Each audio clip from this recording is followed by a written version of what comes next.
the topo sheet is processing it using ArcGIS. So with eliminating complex definitions and just describing ArcGIS in a word, we would say that it is the science of where.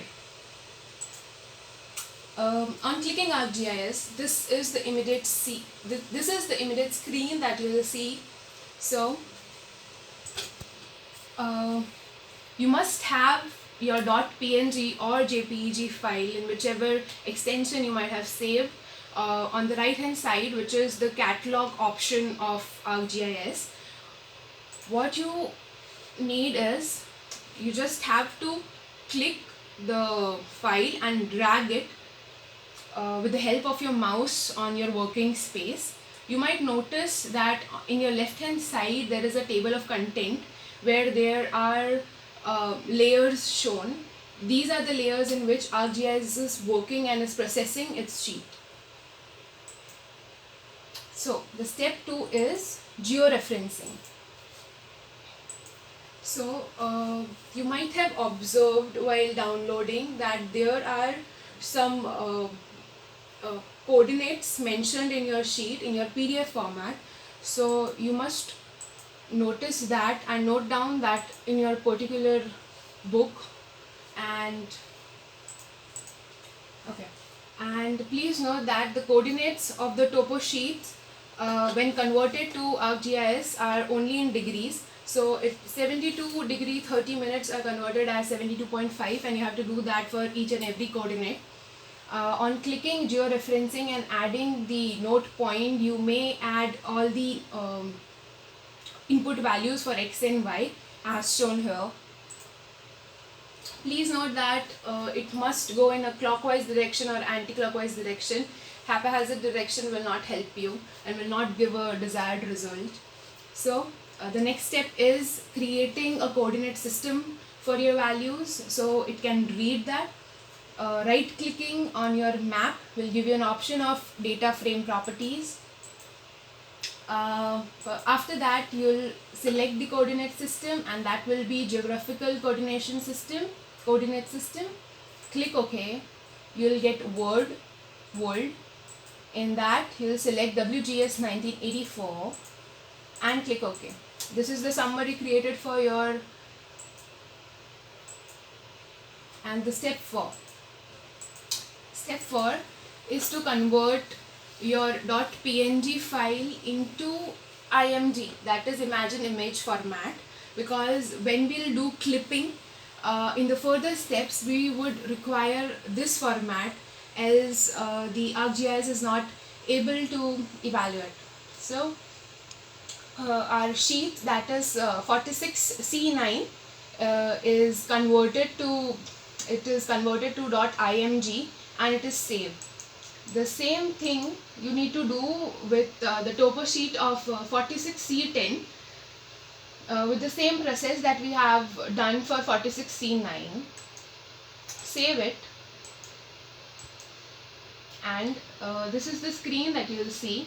You can see that there are two .img images on your right hand side which you require to drag in your working space, and make sure that in the layer content there are these two images, because this is just a reflection of the layers that you are working with in your working space.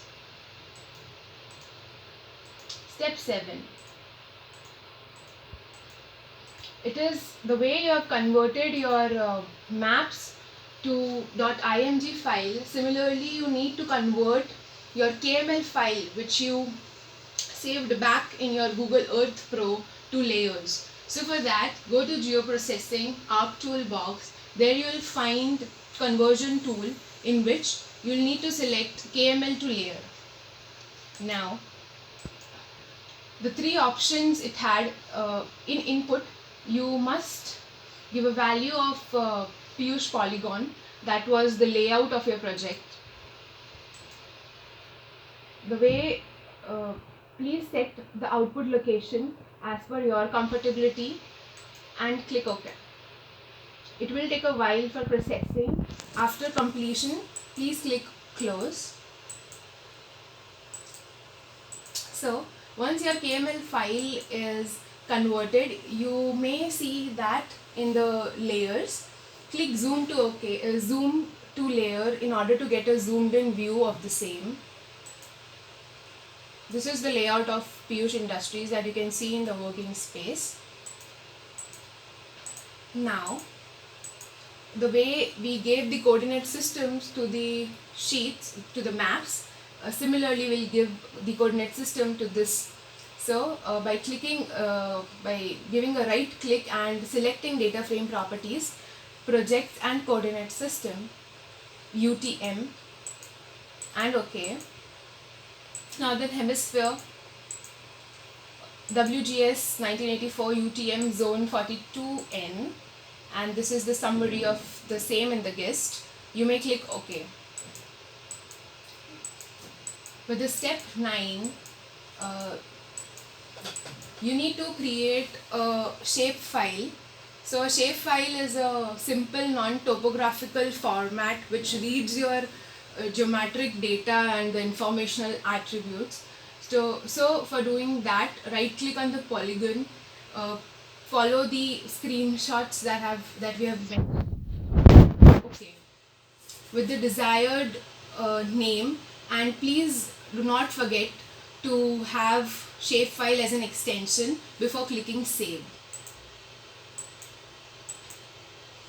So once you have done that, you may again notice your layer in the table of content, which is important. Now click to Geoprocessing and Arc Toolbox in order to create a buffer. The way we created a buffer in a Google Earth Pro, we require to do the same in this software.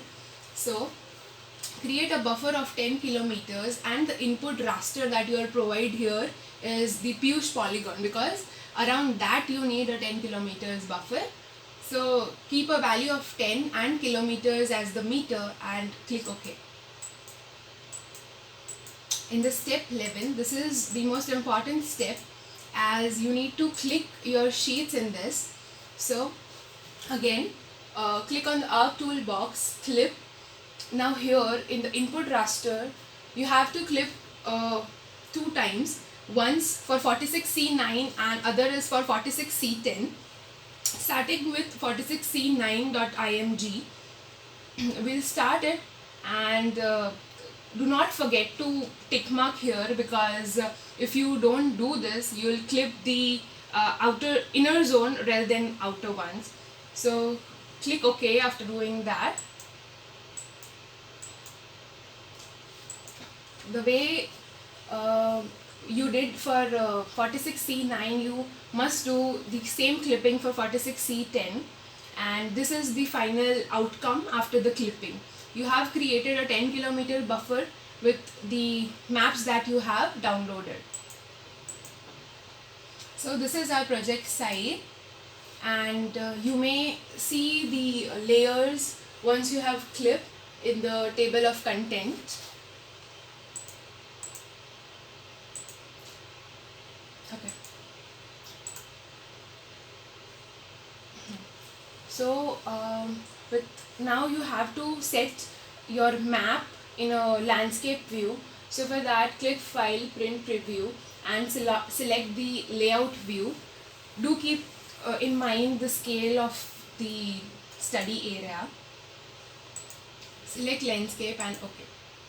This is a small video.